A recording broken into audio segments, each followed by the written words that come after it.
Imagine someone gets kicked hard enough to fracture a normal shin. They look down, then keep walking. Not because they are tough, because their nervous system never sent the signal that anything happened at all. Their skeleton, meanwhile, is built from bone so dense that surgeons who have operated on people like them describe their drills slowing down and stopping. Not because the equipment failed, because the bone won. And somewhere in their body, one of the main brakes on muscle growth is simply missing. Does a person like this actually exist? And what would happen if you started combining every known human genetic mutation that pushes the body toward its absolute outer edge? Let us find out, trait by trait, with the numbers. And fair warning, by the end, the math is going to say something that sounds impossible. We start with the skeleton. In the late 1990s, a family in Connecticut came to the attention of researchers at Yale for a simple reason. None of them had ever broken a bone. Not once. Not in car accidents, not in falls, not under any of the conditions that reliably fracture normal human skeletons. When researchers scanned them, the bone density readings were so far outside any previously documented range that the team initially questioned whether their equipment was working. It was. The bones were just genuinely different, packed with mineral density at levels no database had a reference point for. Surgeons who have since worked on patients with this condition have described their drills struggling against it. The cause is a single mutation in the gene responsible for telling your skeleton when to stop building. In normal humans, that gene acts as a limiter. In this family, the limiter was gone and the body kept adding density. A bone drill is designed to win arguments with bone. These people's skeletons occasionally disagreed. The number of confirmed cases worldwide is small enough that researchers track them individually. Conservative estimates put it at around 1 in a million people. We start our countdown. 1 in a million. Now we take away pain. Your nervous system runs on signals. When you damage tissue, when bone cracks, when skin burns, when muscle tears, your nerves fire a specific electrical signal that travels up your spine to your brain where it registers as pain. That signal is the only reason pain exists at all. It is an alarm system designed to keep you alive. There is a rare condition in which that alarm system is completely offline. Not turned down, not dulled offline. People born with it have been documented biting through their own tongues as toddlers before anyone understood what was different about them. They have fractured ankles and walked on them for days assuming the stiffness was normal. The condition is called congenital insensitivity to pain, and it is not the same as toughness. Toughness means you feel pain and push through it. This means the signal is never sent. The body still bleeds. Bones still break. Tissue still burns. The brain just never gets the notification. Pain is the one employee in your body whose entire job is reporting emergencies. People without it do not become invincible. They become people who keep damaging themselves without realizing it. Joints wear down from untreated injuries. Infections go unnoticed. Burns happen because the hand stays in contact with something hot for too long. This is not a superpower. It is one of the rarest and most medically serious conditions known to exist in humans. It occurs in approximately 1 in a million people. 1 in a million times 1 in a million. Our running total is now 1 in a trillion. That is a 1 followed by 12 zeros. We are just getting started. Now we remove the muscle brake.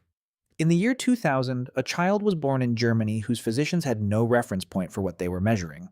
By the time he was a toddler, he could hold small weights at arm's length with both arms fully extended. His muscle mass was documented at levels that had no baseline in any pediatric database. The cause was a mutation in the gene that produces a protein called myostatin. Myostatin's entire purpose in normal humans is to put a ceiling on muscle growth. Your muscles grow in response to use and stress, and myostatin tells them when to stop. It is one of the body's main brakes on tissue development. In this child, both copies of that gene were non-functional. No myostatin was produced. That particular brake was gone. Researchers studying this in animals had already seen what it looks like unconstrained. Certain cattle breeds that naturally lack myostatin develop muscle mass so extreme they struggle to walk. In humans, removing this brake does not mean unlimited muscle. It means the usual limit has been pushed far beyond the normal range. And like everything else we are building, it comes with a cost. More muscle mass places greater demand on the tendons, the joints, and most importantly, the heart. The body is a balanced system. Pull one lever all the way up, and something else in the system pays for it. Documented human cases of this mutation are so rare, there is no reliable global estimate for how common it is.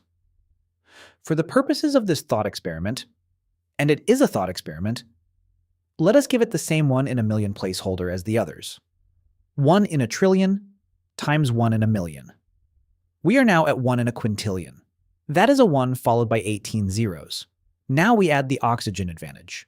In 1964, a Finnish cross-country skier named Eero Mäntyranta won 2 gold medals at the Winter Olympics. He was investigated, tested repeatedly, eventually cleared.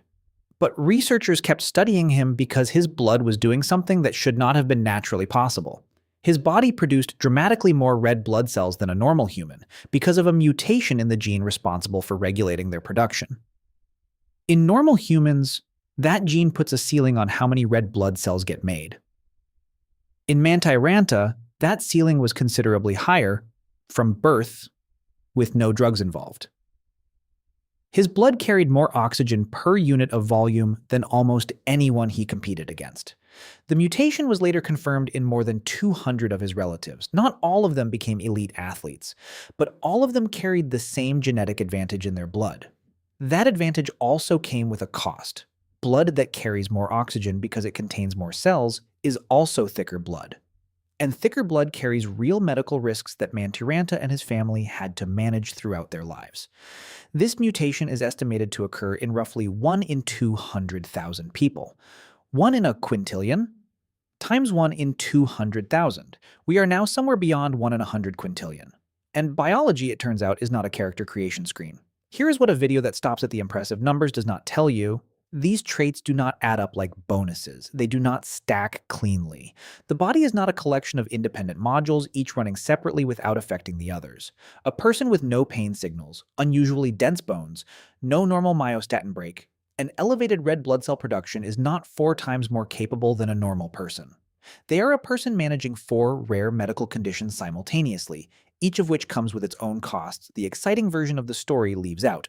No pain means constant invisible damage accumulating in joints and soft tissue over years. No myostatin break means a cardiovascular system and connective tissue under sustained extraordinary load. Elevated red blood cell production at extreme levels increases the risk of blood clotting. Every trait that sounds like an upgrade in isolation is doing something more complicated inside a real body. So what does the final number actually mean? If you treat these 4 traits as completely independent of each other, which real genetics does not, and use rough estimates for each, the combined probability lands somewhere beyond 1 in 100 quintillion. That number is larger than the estimated count of stars in the observable universe. But it is a storytelling number, not a scientific forecast. The traits are not independent. Some of them are more common in specific populations and family lines. The math is an illustration, not a prediction. With 8 billion people alive right now, the statistical answer to whether someone carries all 4 simultaneously is almost certainly no. But here is what is true. Every single one of these mutations exists, separately, in real people alive today. The family with the bone density that confused drills is real. The people born without functional pain signals are documented. They are alive. Some of them are adults who have spent decades managing a condition most of us have never heard of. Eero Mäntyranta was a real person whose mutation was confirmed in hundreds of his living relatives. The German infant born without a functional myostatin break was measured and published in one of the most respected medical journals in the world. These are not inventions. They are the documented outer edges of what human genetics currently produces, walking around in ordinary bodies, living ordinary lives, mostly unaware of what their DNA contains. The most extreme human biology could create would not be unstoppable. They would be a person living at the absolute limit of what the body can sustain. The bones that slow down drills are still inside a body that ages. The muscles without a normal ceiling are still pulling on tendons that have one. The blood that carries more oxygen is also blood that clots more easily. The nervous system that reports no pain is a nervous system that cannot tell you when to stop. Extraordinary in ways most people would never see, and fragile in ways most people would never expect.